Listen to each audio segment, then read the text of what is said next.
Hello, everyone. Welcome to our webinar today.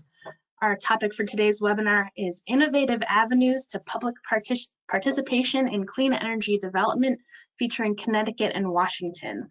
This webinar is being presented by the Clean Energy States Alliance as part of our State Leadership in Clean Energy Awards webinar series. And we're so excited to talk about the award-winning programs that we are featuring today. So before we get started, I'd like to go over a few quick webinar logistics. You have a couple of options to join the audio portion of today's webinar. You can call in via telephone, or you can connect via your computer mic and speakers. If you'd like to minimize your webinar console so that you can view the presentation full screen, you can click on the orange arrow that you see circled, and you can also click on that orange arrow to expand your webinar console. And one reason you might like to expand and use your webinar console is to submit questions and comments. We will be, we're having two presentations today, one from Washington, one from Connecticut, and we'll hold a Q&A directly after each state's presentation. So don't wait until the end to submit your questions and comments. Please type them in as you think of them. And we are hoping for some good questions and discussion. A final note on logistics, this webinar is being recorded. We will send you an email with a link to the webinar recording, and we'll also post that on our website along with a PDF of all of the slides. And all of that will be at CESA.org/webinars. So for a bit of background here, this webinar is being hosted by the Clean Energy States Alliance, also known as CESA. CESA is a national membership organization. You can see our members on your screen. Most of our members are state agencies, and we do a lot of information sharing among them. We do outreach programs, group projects, and other activities.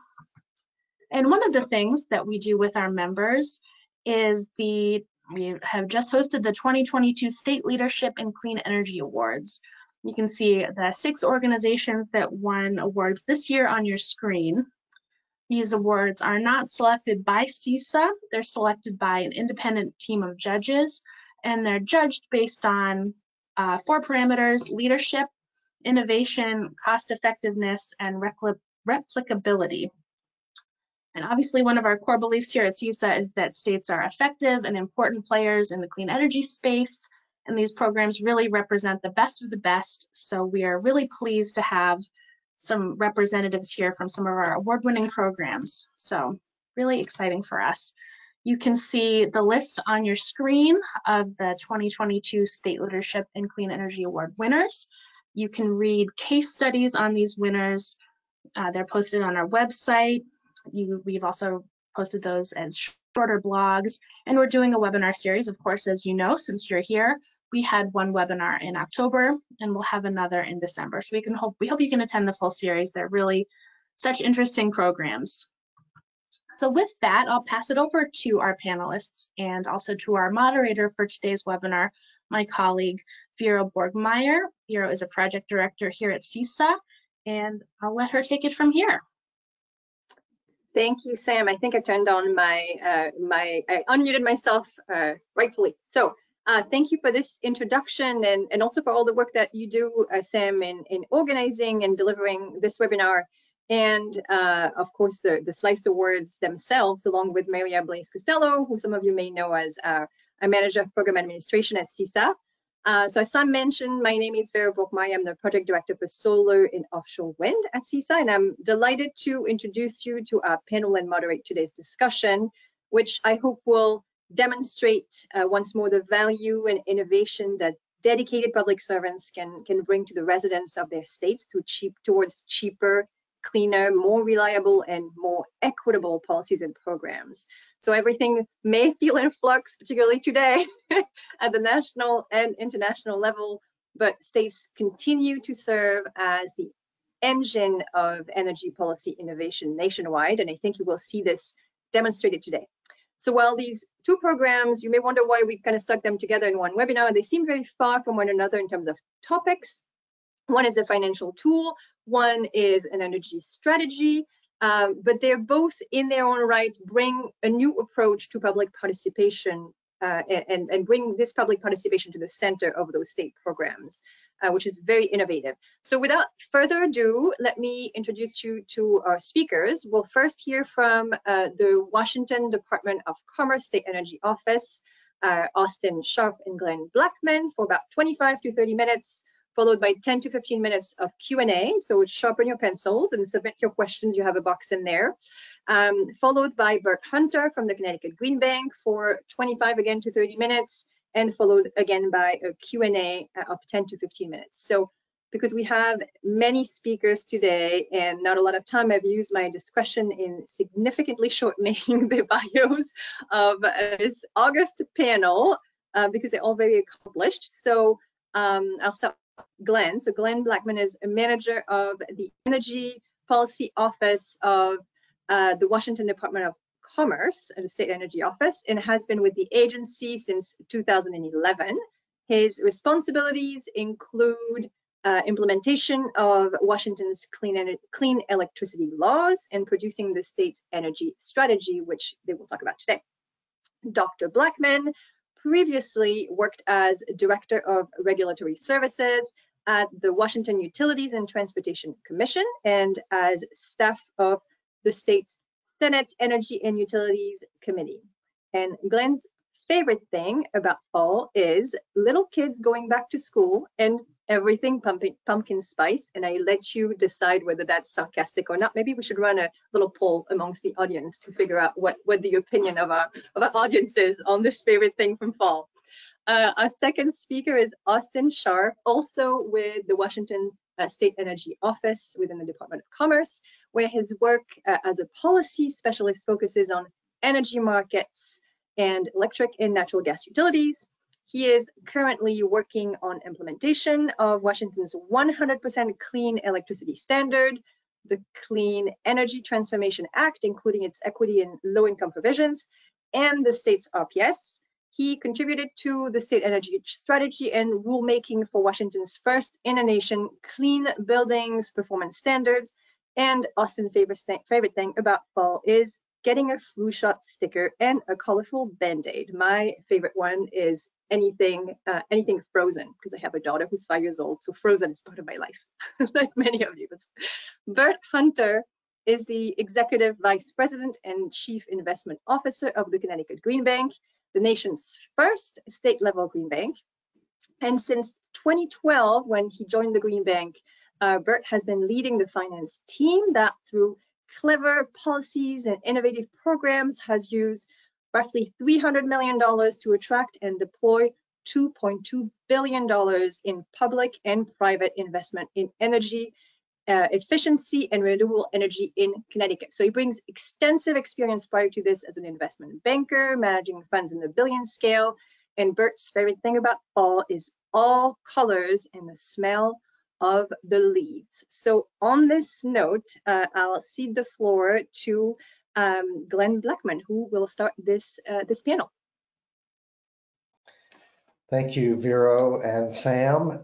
It's great to be part of a CESA webinar. We learn a lot from being a member of CESA and are really happy for the opportunity today to talk about our work.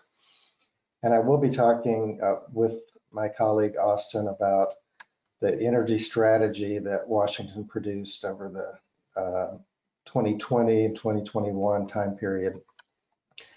I'll start with oh,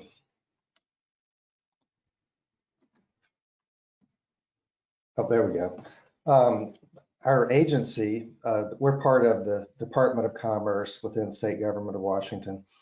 This is a comprehensive, community-oriented agency that provides a lot of different types of services, and it really positions us in the energy division to be able to look across the economy and see the many facets of how our policies need to work for communities in lots of different ways. The energy strategy that we produced really is what we think of as our road to 2050, in which we would be achieving the decarbonization of Washington's economy and doing that in a way that improves the circumstances for all people of Washington, whether that's low-income customers, overburdened communities, businesses, households. It's a comprehensive transformation that we have in mind. We started this at the time that Washington enacted its 100% clean electricity statute. That law set out a series of milestones where we had to change our electricity supply to achieve this 100% outcome. When the legislature passed that, they also wanted to know how we were going to accomplish it and to make sure that the people who needed to do things, such as the utilities, but really much broader than that, could see a path through that. The second thing that the legislature directed us to do in the energy strategy was to make sure that that aligned with the greenhouse gas emissions reduction limits that they were in the process of enacting. These limits, as you see on the right side of the chart, have us achieving a 45% reduction in emissions by 2030, and then they continue downward until we reach a net zero outcome in 2050 and achieve a 95% reduction in direct emissions at that point. The chart over on the left illustrates kind of where Washington State's emissions are currently. We, compared to other states or the national average, we tend to be a bit heavy in transportation. It's not necessarily the case that we're, like a lot of, on a per person basis, heavy on transportation. A lot of this is because our electricity emissions are already quite low with our hydroelectric supply. So that tends to make all the other sectors higher on a percentage basis just because of electricity being so low. The other legislative direction that we had in doing this are things that I think you might see often in a set of objectives for an energy strategy. These are, around the making sure that energy costs are reasonable and that we have sufficient supply, that we ensure an economy that can support the energy production and vice versa, the energy that's needed to run our economy, and that we look at the needs of low-income and vulnerable populations, and that we look across the state that both urban and rural communities are served by the strategy that we come up with. The legislature established a 27-member advisory committee for this. They didn't name specific individuals to it, but instead identified what you might think of as slots on the committee. It's a very diverse set of interests that are represented here, with really a lot of dimensions of our energy providers being included. I can't underestimate the amount of work. I can't overestimate the amount of work that it took to kind of come up with the membership on this. We took several months really to try to identify people who could represent the interests of these different groups or organizations, but who could also look kind of beyond their narrow interests and work with us to try to hit the objectives that the legislature had set out for us. We also, in this process, wanted to go beyond what we had done in the past as far as ensuring an equitable transition for communities. And I would say that before this strategy, we had tended to think of the equity element of planning as really one of making sure that low-income customers, like had enough money to provide, to pay for their energy services, they had access to energy efficiency services. And we realized both during the development of that clean electricity law, but also in putting together the energy strategy, that there were a lot more dimensions to equitable transition than just the price of energy or the access to a weatherization service or something like that. That we needed to think with every element of the energy strategy, how that would affect everyone in the state and make sure that we were inclusive in the discussions that we were having about this and in the recommendations that we were making. I don't want to leave the impression that we did a fantastic job of that. It is a struggle to actually achieve these objectives of approaching energy planning with this level of equity in mind. And we found it to be especially hard to do that during the pandemic. But this was what we came up with in terms of our model for how we felt that equity considerations should be incorporated into our energy planning work.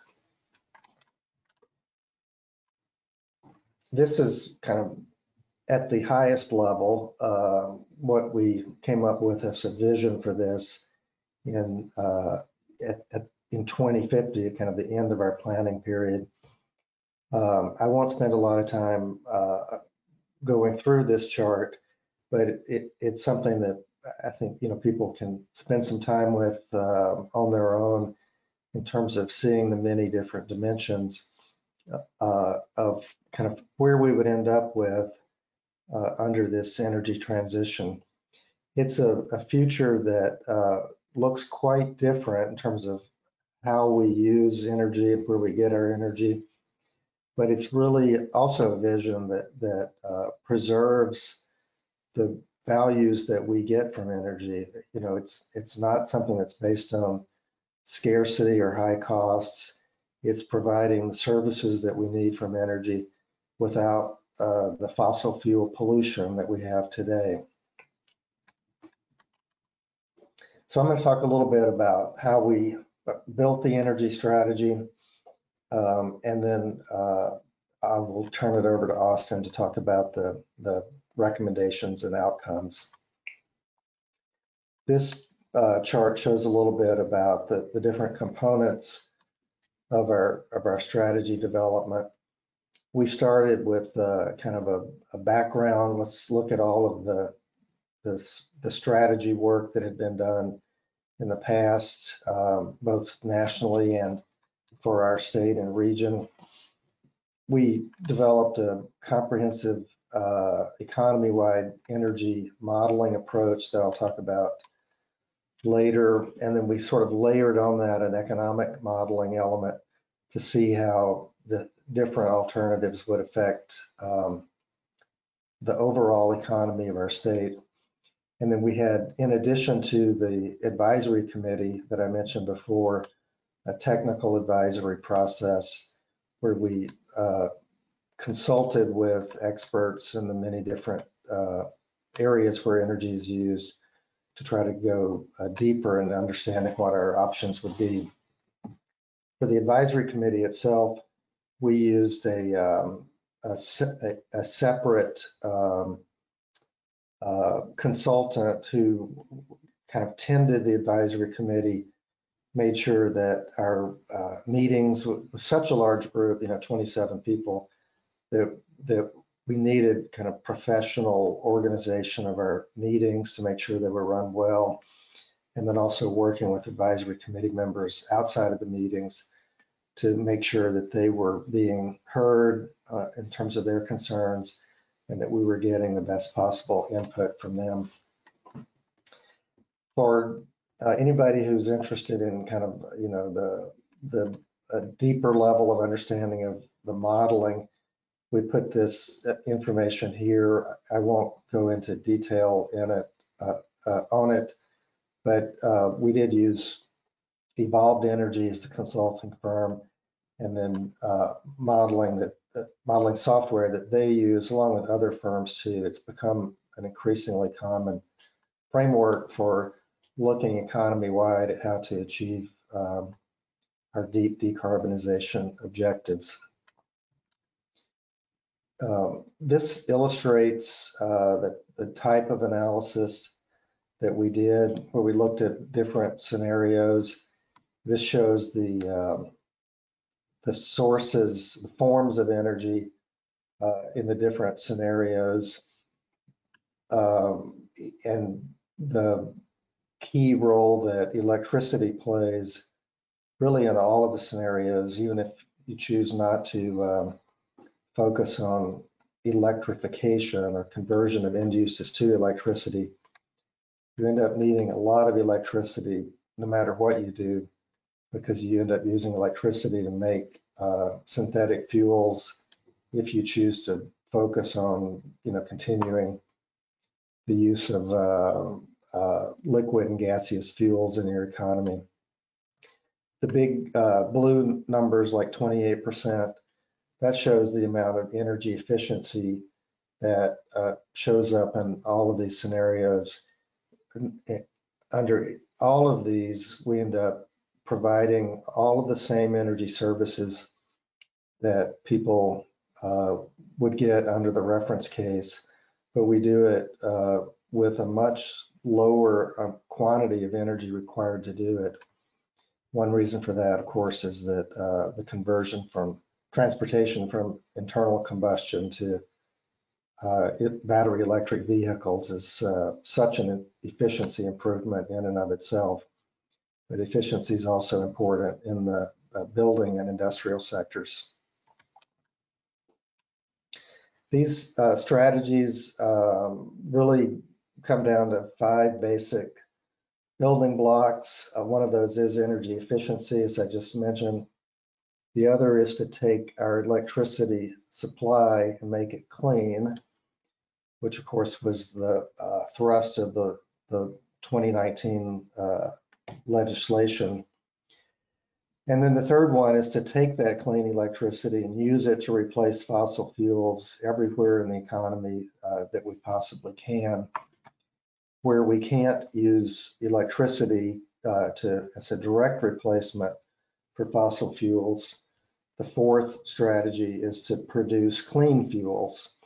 This could be synthetic or biogenic fuels that could be dropped into existing uses, such as in heavy-duty transportation. Those fuels tend to be expensive, and so the strategy really prioritizes electrification over the creation of clean fuels. But and eventually things become much more electrified, but in the near term, we do see a role for creating clean fuels. And then in the out years, as we try to hit that net zero target in 2050, we need to sequester carbon, because there are just certain emissions from energy that we're not going to be able to eliminate. And so to hit a net zero result, we're going to need to offset that with sequestration. As part of our strategy, we also looked at costs.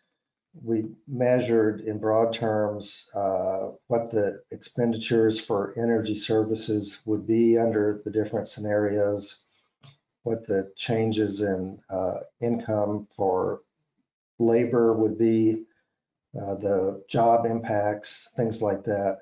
This was a part of our analysis that we found to be very challenging to do. That you know, the economists don't necessarily track a lot of the statistics based on clean energy in the same way that we might think of clean energy. We did do our best to try to see how the economy overall would be affected by our energy strategy. And a big finding on this was that we could accomplish the decarbonization of our economy without really moving energy expenditures outside of the range that we see historically for our state. So that's kind of how we did it. And what I want to do now is turn it over to my colleague, Austin, to go through some of the key recommendations and outcomes. Thanks, Glenn. Let me see, get the slides going. There we are.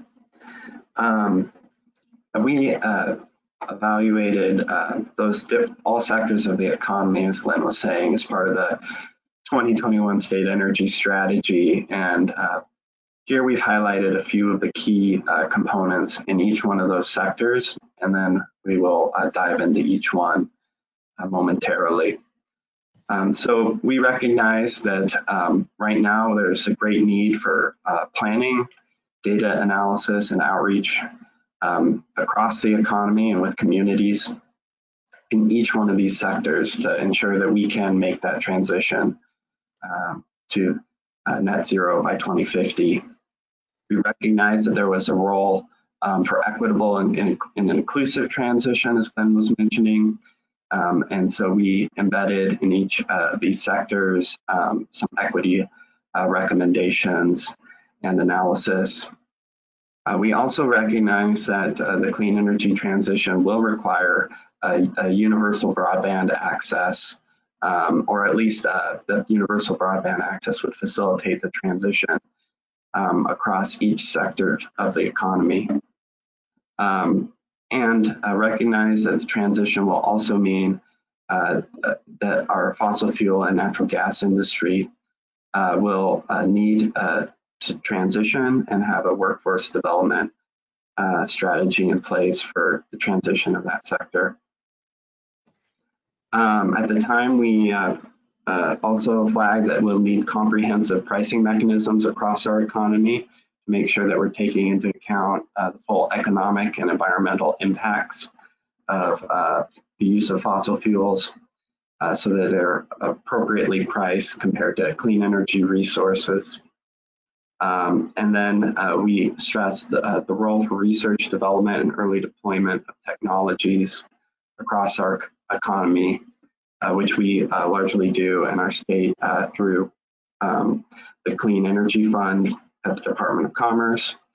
We also highlighted the important role of our national labs and universities in this work as well. And finally, we recognize the role for green hydrogen and clean fuels across our economy in the electricity sector for backup power to decarbonization of the transportation and industrial sectors as well.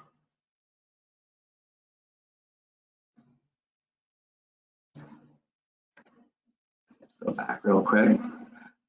As Glenn mentioned, we have a comprehensive and ambitious clean electricity law on the books. But there are other areas as well that we need to continue to grow in the electricity sector moving forward.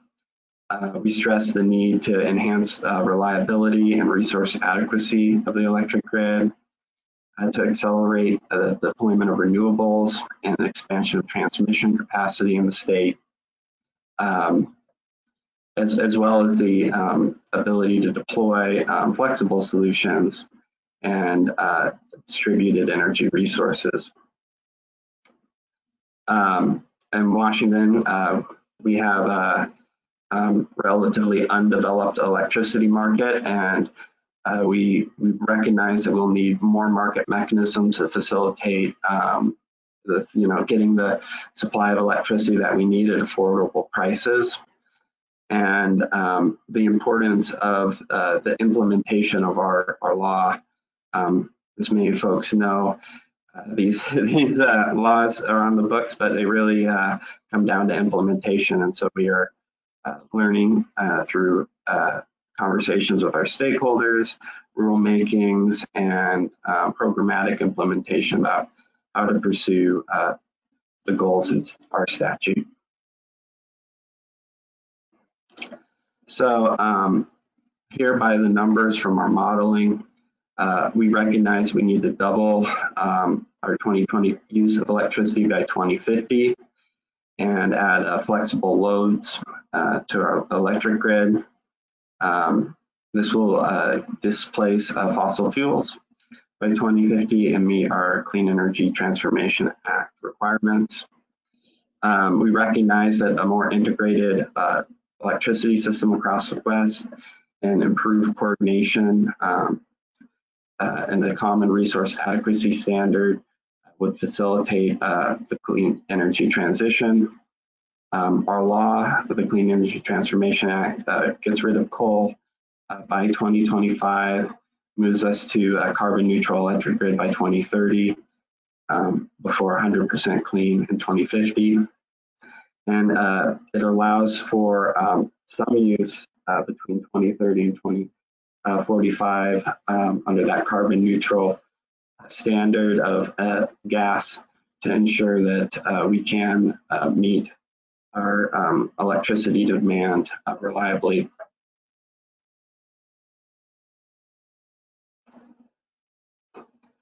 As Glenn mentioned, transportation is a important part of our decarbonization in the state. It's our sector with the highest emissions. And our strategy here really boils down to electrifying a lot of our vehicles. For heavy duty and medium sized vehicles, we recognize a need for clean fuels and hydrogen, and the need for a low carbon fuel standard, which we now have on the books.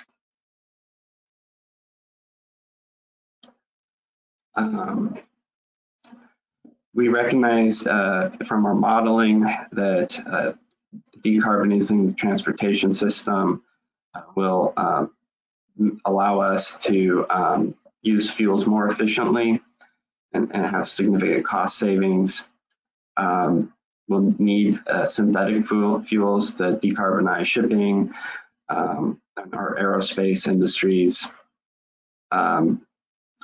Our modeling shows that we'll have peak demand from internal combustion engine vehicles in 2030, which is part of the reason why we need clean fuels right now, in addition to electricity, and that our heavy duty trucking will really require us to have hydrogen developed in the state or imported into the state.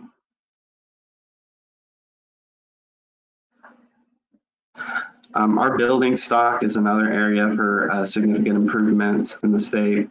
The emissions here are largely driven by natural gas, but there are many benefits to energy efficiency and weatherization that we also hope to capture. And that includes reducing the load on our electric grid. The key components here again are for the natural gas system to plan a transition away from it, and to reform our state building codes and energy performance standards in the state. Here are some of that by the numbers.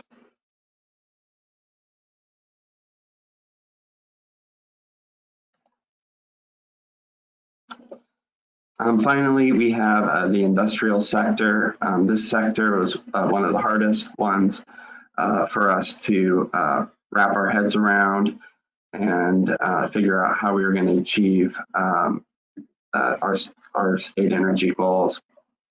We ultimately ended up recommending the implementation of a clean energy industrial policy for the state to make sure that we can transition in a strategic fashion our industries to clean and affordable fuels and maintain the competitiveness of our economy. To that end, we stress the need to accelerate research and development, build our workforce for the clean energy transition, and produce clean fuels and hydrogen. We also recognize the need to improve data and the analytical capabilities of the state as well as our industries in tracking greenhouse gas emissions and areas for improvement in energy use. So moving forward, our strategy was published in 2021 ahead of the 2021 legislative session. We've been busy trying to turn the strategy into policy, and feel like we've been relatively successful doing that. We have passed a comprehensive environmental justice statute in the state, the Healthy Environment for All Act. That includes many Justice 40-like initiatives in Washington state, and creates an environmental justice council to help oversee the transition to net zero by 2050. We have an economy-wide cap and invest program, the Climate Commitment Act, that was also passed that year, alongside a clean fuel standard for the state, both of which we are beginning to implement this coming year. We also have legislation on the books that reforms rate structures of our investor-owned utilities and expands environmental justice, energy assistance under those utilities. Finally, we pass some transportation planning laws that focus on decarbonization, and pass some budgets along with those to steer millions of dollars into the transportation sector. We have an environmental, we extended our clean buildings performance standard to buildings less than or from 25,000 square feet to 50,000 square feet. Previously, it just covered 50,000 square feet and up. And this will help us conserve energy in our building stock.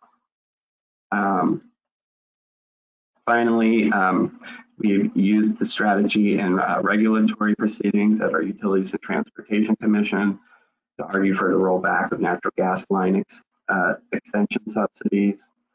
And the strategy has also been helpful in promoting hydrogen development in the state that is clean, that comes from clean sources, and includes communities that have historically been left out of the energy sector. So all of this is all of the strategy is available on our 2021 State Energy Strategy webpage. A lot of details. We will also be releasing a biannual update on the State Energy Strategy at the beginning of the year, where we will discuss in greater length areas that we've had success and existing gaps in implementation of the strategy. So I'll now turn it back over to Vero and look forward to having questions and discussions with folks. Thank you very much, Glenn and Austin. So we have lots of questions. I'll start with the easy ones that aren't so much on the content, but on the process. Can you share the name of the software that was used to forecast your demand and the name of the model that you used to understand the economic impacts? I would encourage people to look at the appendices to the strategy that are posted on the website. The demand forecasts are essentially from the Energy Information Administration. We use those as our baseline, but then we, under each scenario, said, well, if we need a certain number of vehicle miles driven, for instance, according to those external forecasts. Can we accomplish those with battery electric vehicles instead of internal combustion vehicles? And if so, what are the energy requirements to do that? So we did work from a baseline of existing public forecasts. And then the economic modeling was done using REMI and IMPLAN. So against standard software that applied to our economy. Thank you. So another question that people have is about some of the issues that might have brought resistance among stakeholders. So I'll start with a kind of straightforward question for today. Were there partisan issues that were unearthed in the creation of this strategy, and how did that play out? Did you say partisan issues? Yes. Mm-hmm. I didn't really see anything that was explicitly partisan. I think the biggest source of tension in terms of differences probably came from the natural gas industry. Mm-hmm. Some of the electric utilities in our state, the two biggest ones, also operate natural gas distribution companies. So they effectively had multiple seats on the advisory committee, and they, I would say, were more focused on that, a strategy that preserved the use of the natural gas infrastructure than many of the other stakeholders who were more focused on electrification. Okay, thank you. So what kind of resistance to the approach among stakeholders did you encounter internally, externally, and how did you kind of resolve those conflicts as they came up in this long process?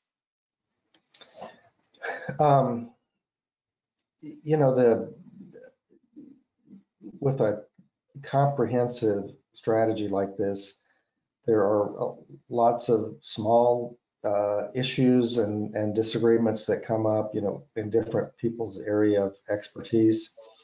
And we really tried to put people together who could talk through those things so that we would use, like technical experts who might have different views on how to improve the performance of buildings, what's feasible and what's not, how much should we rely on heat pumps in the colder parts of our state, things like that.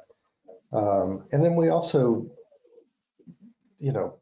tried to avoid claiming that we were going to end up knowing all the answers, that this was going to be our view at that point in time of how to accomplish these legislative goals, and that it should point us in the right direction. But we knew that there were going to be variations, changes that would have to be made over the years.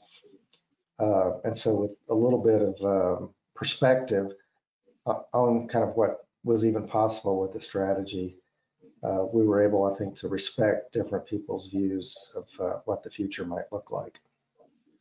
Thank you. So I see, I personally found your slide about moving beyond just the price dimension to those other dimensions really interesting. And I was wondering if you could go into this a little bit more.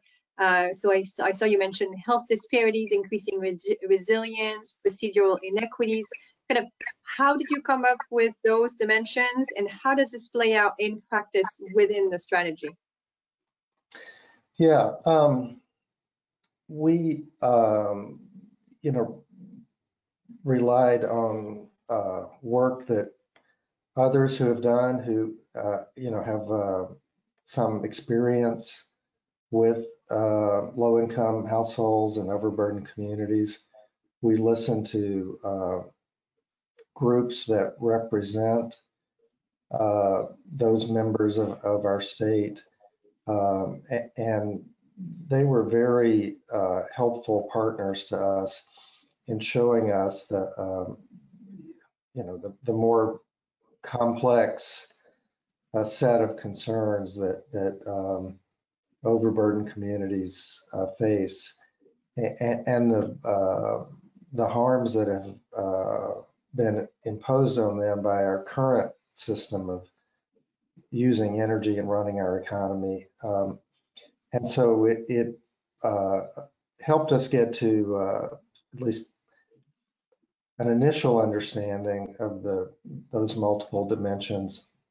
And one thing that really came out in doing that was that even if there are changes in how we use energy that seem really cost effective and straightforward to make those improvements, like switching to heat pumps for space and water heating, it still is very hard for many people in our state to actually do that. It's money is not fungible over time for them the way it might be for a middle or upper income household.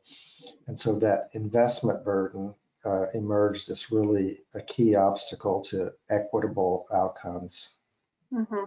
So you're mentioning cost again here, and there's a question in there about the affordability of the strategy, and asking whether there's some sectors of society that will be more impacted than others, what you're expecting those to be, kind of where the uncertainties might be in terms of the impacts on those sectors.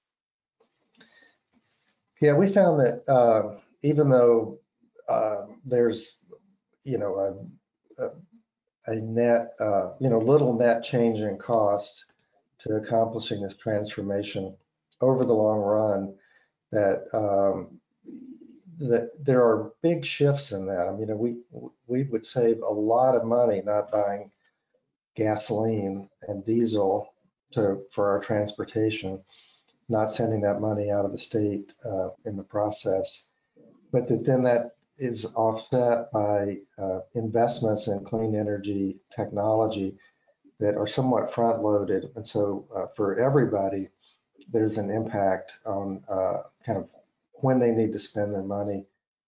And so we need to look at how the state can help, make that transition possible, make those investments possible. But the impacts, we did not really find any parts of the state that were going to be especially hard hit by the transition. It seemed doable across the board if we could be careful in terms of bringing all sectors of the state along in the process. Mm-hmm.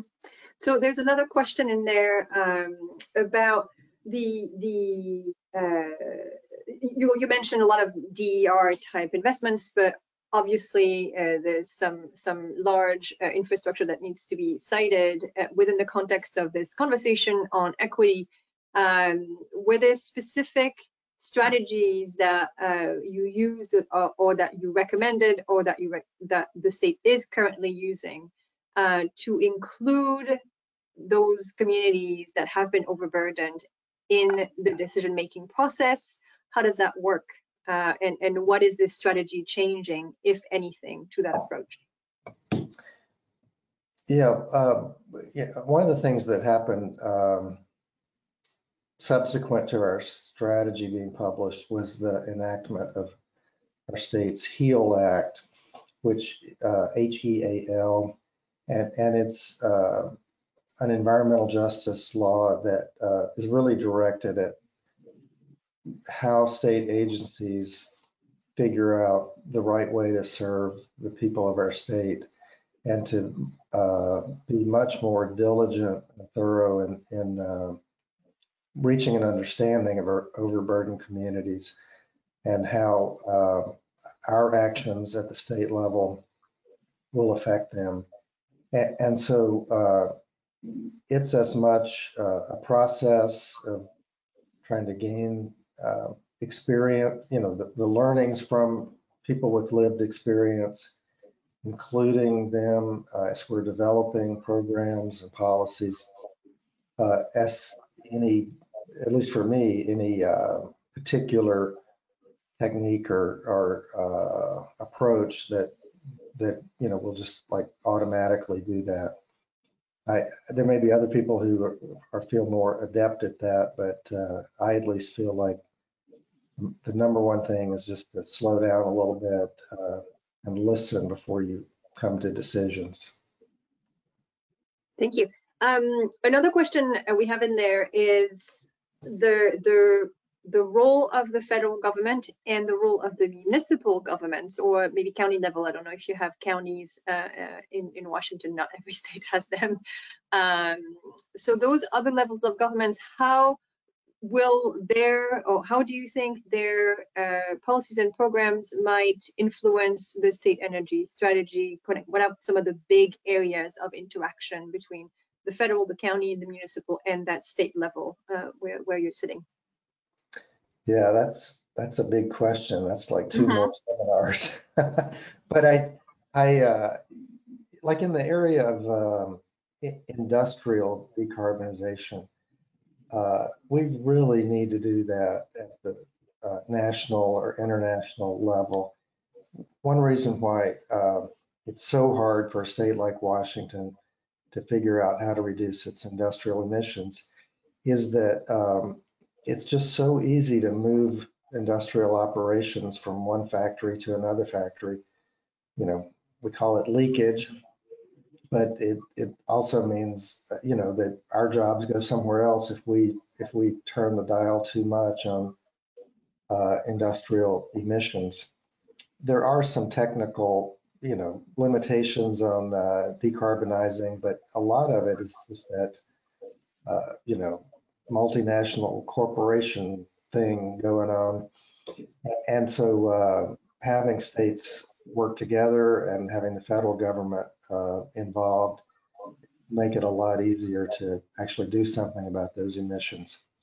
And then the county and city governments are really important partners and implementers in our policies. They are often the ones responsible for the infrastructure for things like electric vehicle charging equipment, implementing codes through their building departments. They're really very important, and the growth management planning that they do. And so we hope that, and we've seen that this strategy kind of helps them see which direction they need to go, gives them more of a long-term view on what their individual decisions should point toward. Thank you so much. I think we're going to have to wrap up this piece because we want to make sure we have enough time for Bert Hunter. So thank you both so much, and I think people can find more information in the state energy strategy itself. All right, so on this note, Bert, the floor is yours.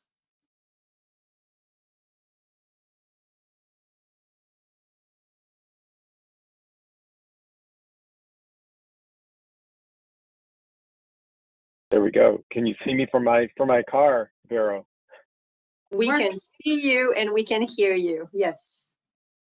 Great. Well, thanks, and I'm delighted to be with you and everyone today to talk about our Green Liberty Bonds, which we're so happy to have received the Slice Award, and it's really great to be on the panel with our friends from Washington State. That was a great presentation and discussion. It just shows how much of a leader in state energy policy innovation that they are in Washington and have been, over the years. So this is just great. Do you want to move to the next slide? Thank you. So this just what we're going to be doing. This is a brief introduction, and then we'll have a Green Bank overview and talk about what we call our investment solutions, which are our Green Liberty Bonds and Green Liberty notes, which are crowd-funded provided instruments. Next slide, please. And this is just to describe, we are the first state green bank, as Vero said at the top.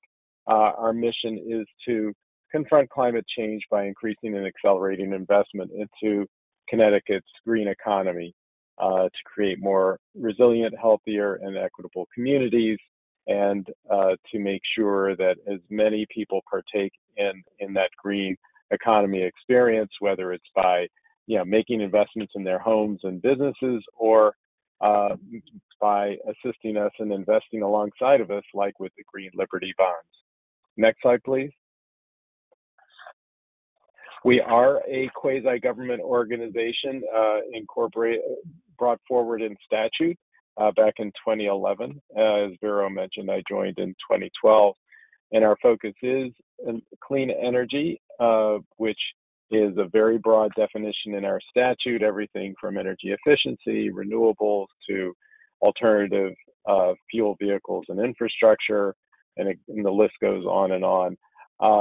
And we, about a year ago, the legislature expanded our remit to include environmental infrastructure, which is land conservation, stormwater remediation, resiliency, and doing all of this by leveraging our public capital sources with multiples of private capital. And some of the sources of funding you see there at the bottom of the slide, we're funded by a system benefit charge, which provides about $25 million a year in funding. We get a share of RGGI funds that come into the state of Connecticut, approximately a quarter of those, which totals somewhere in the $4 to $5 million a year range. And we issue green bonds, as we're talking about the Green Liberty Bonds, to actually increase the amount of capital that's available for deployment. And as we have built a portfolio over the years, we now have somewhere between $8 and $10 million of free cash flow that comes in annually that we can then redeploy into the market. We also generate renewable energy credit income. So if you take all of those sources up above, there's about $50 million a year that comes into the Green Bank annually that we then deploy in various investments around the state. Next, please. And to get an idea of all those different places where we devote the funds, if you want to go into detail, you can go to ctgreenbank.com. There's a picture of our CEO, Brian Garcia, with a little tyke there, who they were at an event commemorating a Solar for All kickoff in Bridgeport, and that just kind of shows you, how much in touch we are with the communities that we serve. Next slide, please. This is just to show how we're kind of organized internally, around our various solutions, whether it's for homeowners, building solutions where we work with businesses and nonprofits, our community solutions where we work with municipalities and our state for state buildings and municipal buildings, as well as in the community with organizations such as Sustainable CT, which works at a community level to organize those efforts, and groups such as Operation Fuel, a nonprofit that makes sure that energy burdens are lessened, so we work with them as well. In Town Energy Task Force. So it's a lot of meetings, a lot of collaboration that goes on to meet our goals down at the bottom, to leverage that capital, to strengthen our communities, and to achieve our state's environmental goals. And the other solution is investment solutions, which is why we're here today to talk about our Green Liberty Bonds and our Green Liberty Notes. Next slide, please. And I think you can actually go 2 slides. And why don't we go 3 slides? Another slide, and 1 more slide. Yeah, there we go.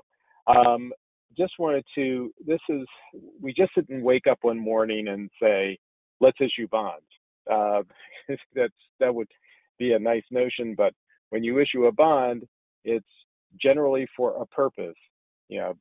States and municipalities will issue general obligation bonds to fund a variety of needs for roads, bridges, and everything like that.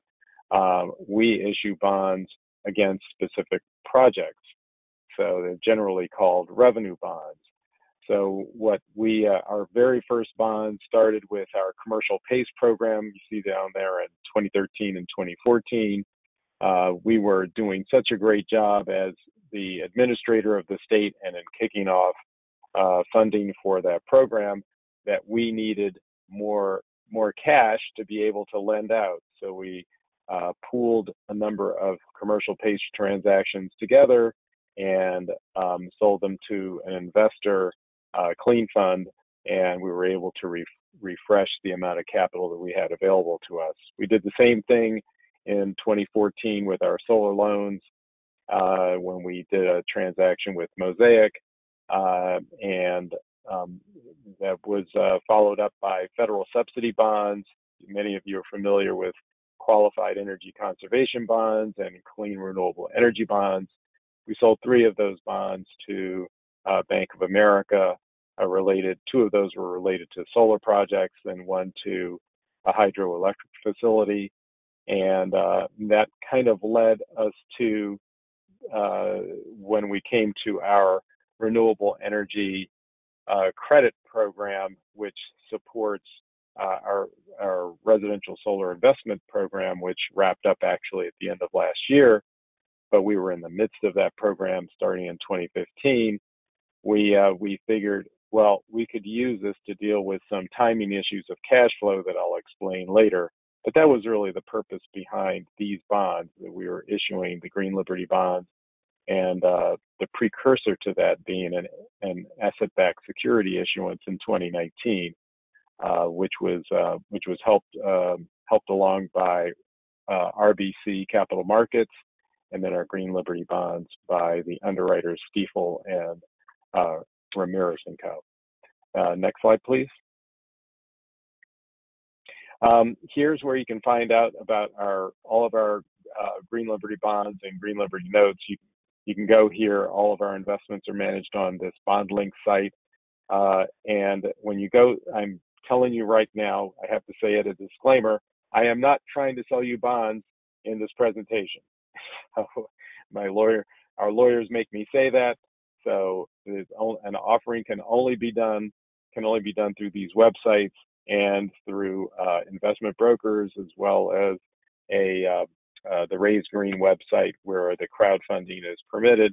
So you can go to those websites, and if you, after reading all the materials, decide you want to make an investment, that's great. We would love that, but I am not making that offer right now. Just to double down on that. Okay, so next slide, please. Just to point out, this is an article in Forbes magazine back in 2019, and it was really talking about the need for considerable investment, as we all know is needed to help provide capital to combat climate change, to fund the investments that are going to be needed over decades.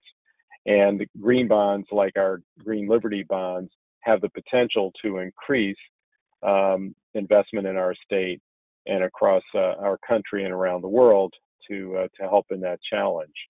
This slide does show that article from Forbes magazine speaking about the importance of green bonds. And what's really interesting about this article is that it not only cites 2 of the preeminent energy companies seeking to confront climate change, Duke Energy and Dominion Energy, but the third organization or company they mentioned was Connecticut Green Bank, and they cited our asset-backed securities bond that we issued in 2019, which kind of was the runner-up to our Green Liberty bonds. Next slide, please. So when we issued our ABS bond, which was purchased by one investor after a series of roadshows and going out to meet with investors, we decided to survey the market and see if individuals would actually be interested in these securities, in these investments. And we did determine through that survey process that there was a very high willingness to invest in bonds that supported these various activities. And you see what's very high on the list is waste and recycling, clean water, and rooftop solar. Lucky for us, because rooftop solar was what the revenue stream that we had to support bonds that we're going to be bringing forward. Next slide, please. But in addition to knowing what people wanted to invest in or support, we also wanted to know at what level of investment would they be willing to put up money. And we found something interesting. Typically bonds are issued in $5,000 denominations. And you will see in the bars on the right side of the slide that's very attractive to high income people. That deep green bar represents people in the $150,000 a year income and up category. But if you made the bond offering really small, I guess the feeling by those higher income investors was that, well, there might be something wrong if it's that small. It had a high attractiveness to people in the lower income group, from 25,000 to 50,000, but not so much in the upper income area. So when we looked at the $1,000 bond, the sweet spot seemed to have been hit. So we thought we were onto something. We said, well, when we issue our bonds, let's try the $1,000 region and see what success we will have. Next slide, please. So not only did we want to, when we issued these bonds, we not only determined that it would be appropriate to keep that entry point low so more people could invest in them, but we also determined, based on the survey of what people wanted to invest in, that we would determine that the use of proceeds would go to those outcomes that combat climate change. And furthermore, so that people could be assured that their dollars are being invested properly, we wanted to certify and verify that those bonds are being used for those purposes. So we accomplished all three goals in the Green Liberty Bond. Next slide, please. And that's just a picture of the Green Liberty Bond that we came up with. And it was to celebrate Earth Day. The idea was to do that on Earth Day in 2020. But if you think for a moment as to what was happening back at that time, we were in the middle of a pandemic. Not only were we in the middle of the pandemic, but also the municipal bond market was locked up, meaning the issuances had pretty much ceased, and the Federal Reserve had to come in with a special program to make sure that bond issuances could continue, and it took a little while. So we had to hold off on issuing our bonds, so we missed celebrating Earth Day, the 50th anniversary of Earth Day in 2019, and we came forward a couple of months later in July of that year. That was for our first Green Liberty Bond. Next slide, please. And here's the verification that we obtained. We satisfy the climate bond standard, all the green bond principles of the climate bond standard. It's certified for that, and Kestrel verifiers make sure that the purposes to which we put these revenues satisfy the criteria. So it is certified and verified. Next slide, please. So what are some of the details of our bond offering? Let's go through that now so you can get a picture of how this comes together. As I mentioned, there needs to be a revenue source. Well, the revenue source starts when we were running our residential solar investment program and offering incentives to get people to put solar panels on their rooftops. We take the environmental attributes in return. So we hand out money either upfront or over a period of 5, 6 years with third-party owners like Tesla, Sunrun, Trinity, Sonova, those parties who offer PPAs. And so we give them the incentives.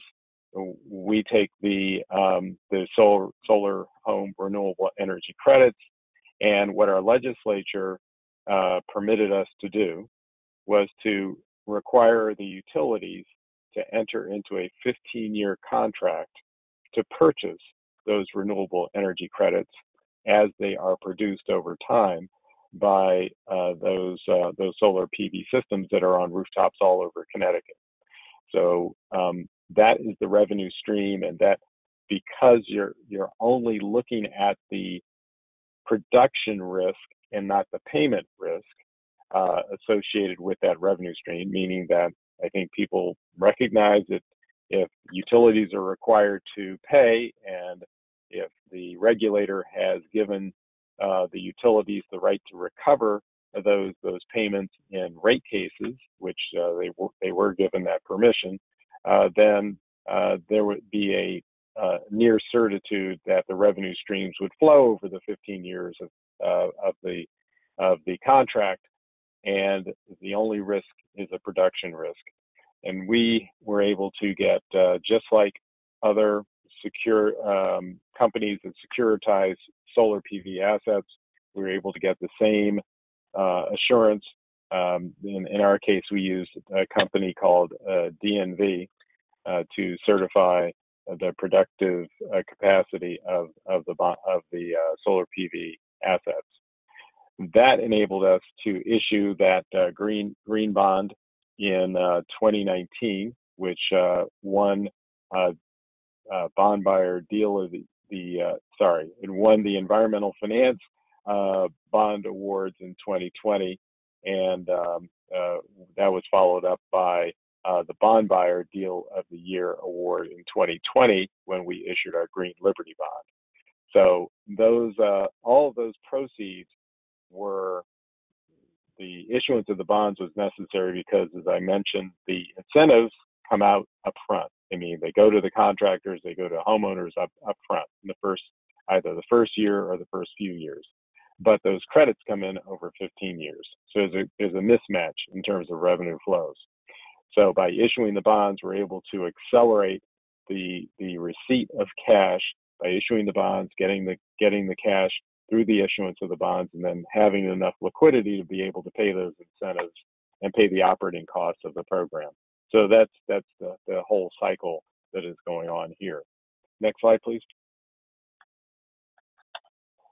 This just gives you a little snapshot. I'm not going to go through everything here except to say that there were almost 7,000 systems and nearly 60 megawatts of power being generated by these, or that was the system size of the systems in aggregate, and that's what is backing Tranche 4, which was the 2021 Green Liberty bonds that were issued.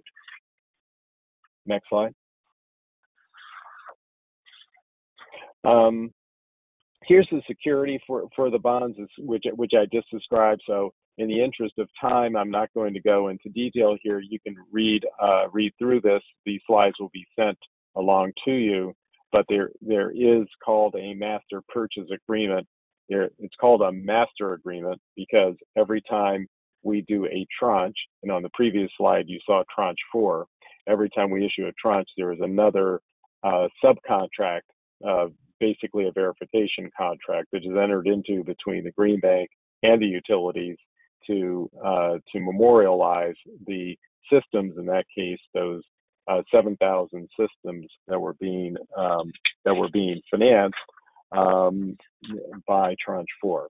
So that was a subcontract that was entered into for a particular price. In that particular case, it was $47 per SHREC, and that generated enough revenues to be able to issue the nearly $25 million in bonds for the 15-year period. Next slide, please. Highlighted this because since we were issuing the bonds, we wanted them to be purchased by individuals as opposed to institutions. We wanted to make sure that we got a rating that would ease any concerns about the repayment quality of these bonds. So these are backed by something called a special capital reserve fund, which means that there is a reserve fund that is funded at annual debt service. And if that reserve is ever needed to make debt service, then that fund has to be topped up. And if the Green Bank fails to top up that fund and reestablish it to full debt service requirements, then the state treasurer is obligated to top that up, and it is deemed appropriated, so there is no appropriation risk in that transaction. Therefore, we get the same credit rating as the state of Connecticut, which at this time, I'm pretty sure is A+. At the time of issuance of these bonds, it was rated A. Next slide, please. So here you go. The preliminary par was 23.6 million, but because the demand for the bonds was so strong, we ended up issuing more than $24 million worth of bonds. And again, because the market was so strong, we attracted a cover ratio of almost 4 times. So approximately $100 million in bids for these nearly $25 million worth of bonds. Next slide. And this just shows you the serial nature of the bonds. The bonds are issued year by year, and you can see that you get principal paid once a year in November and interest twice a year in May and November. Next slide, please. And here's just a transaction diagram to show the generation of the RECs on the left-hand side between the solar owners and the third-party owners, which come to us, but we have passed those off to the utilities, and in return, they get paid to a trustee for the bonds to make sure that the revenues are there to pay the debt service obligation on the bonds, which are purchased by retail investors as well as institutional investors. Next slide, please. And for those of you who may or may not be familiar with how a bond trust indenture works, those revenues are pledged to a trust and the trust estate, and all those revenues must be put into several funds, the top of which is a reserve fund, which flows into a debt service fund, which is supplemented by a special capital reserve fund, as I described, if there is ever any deficiency in the debt service fund. And if as the bonds need to be redeemed year by year, going out to for 15 years, there is a redemption fund requirement. And if there's any money left over after all that is said and done, and there is, it comes back to the Green Bank via our SHREC Economic and Energy Security Fund. Next slide, please. Here are all of the parties that were needed to put this together, and I'm not going to go through the list, but needless to say, both Stiefel, Nicholas, and Ramirez & Co. were very instrumental in helping us market these bonds to the Connecticut marketplace in a very successful way. Next slide, please. And it was so successful, in fact, what we determined was there was more demand on the short end of the curve, as they say, meaning the short end maturities of 1 year through 3 year securities were far oversubscribed by regular retail. So we figured, why don't we try to come up with something that could address that need for a shorter term instrument, and at the same time lower the bar in terms of the investment that needed to be put up to get into that transaction. So we did that with an innovation off of the Green Liberty bond called the Green Liberty Note. It is a 1 year instrument, which the interest rate of which is comparable to 1 year CDs. It's issued every 3 months. So we just closed on our 4th offering, so leading to our raised capital for the year 2022 to over $800,000. We target at least a minimum of raise of $100,000 per quarter and a maximum of $250,000. And there is a $2 million 2-year program to do that. So that is on the raise. If you go to the next page, that shows you where you can go for more information on that at greenlibertynotes.com. And we can I'll just say, if you go 2 slides ahead, 1, 2, thank you, that it is backed by Small Business Energy Advantage loans. So we actually use the proceeds to fund Small Business Energy Advantage loans, which are issued, originated by our major utility in the state called Eversource. So that helps those small businesses do LED lighting and quick payback measures. And so the people who are actually funding buying these Green Liberty notes are actually helping small businesses become more energy efficient. So I'm going to stop there. Vero, I imagine we have at least a question or two. Oh yeah, we have plenty of questions. Thank you so much. And I see the SBEA loan, and I remember fondly our attempt to describe it in slide form, the whole structure. This can be a complicated topic, is where I'm getting at. So for folks who are not super familiar, I want to take a little bit of a step back. You say we issue bonds against projects. These are revenue bonds, and we needed more cash to lend out, so we pull them and we sell them. Great. How usual is solar assets securitization? Is question number 1. Let's not talk about REC securitization. Solar asset securitization. How common is it? Oh, very common. Very common. Okay. Hundreds of millions of dollars a year. Okay, good. Now, how common is solar RECs securitization? Practically non-existent. All right. And that was that was the trick. So the trick was it was actually a Jedi mind trick to convince people that they were actually buying into like a solar PPA asset, which is something investors do all the time. So we did that by saying that the REC is generated in the same way as an electron. So every time an electron is generated, 1 megawatt hour equals a REC. So that's just another measure of energy, but it's the environmental attribute that is in sync 1-for-1 with the power generation. So think of it not as something bizarre like a renewable energy credit. What's that? Think of it like this is just a lot of PPA revenue coming in, which you invest in all the time. And then the investors say, oh, okay, we get it. So that was how we were successful with our asset-backed security bond back in 2019, because we were the first ones to issue a pure renewable energy credit-backed securitization. Yeah, and as far as I know, you're the only ones who've done it. Yeah. Correct me if I'm mistaken, but as far as I know, that's right. That is right.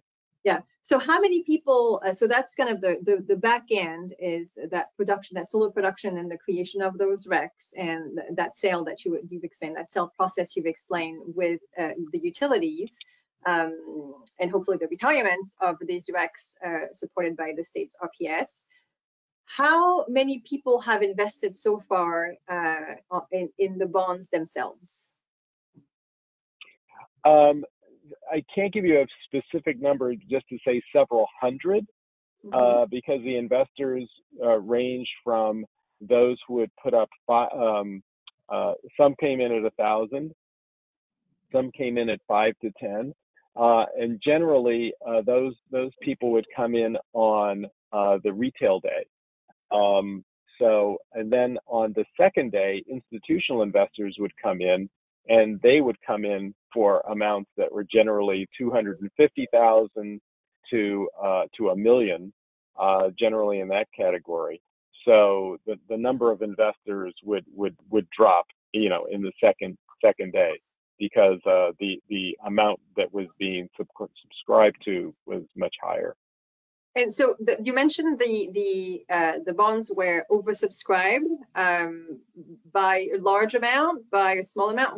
How successful was it? In the first bond, which was the first time we went, so we had the ABS bond that was bought by one individual. So there in that particular case, there were about a half a dozen finalists that were prepared to bid. But in terms of the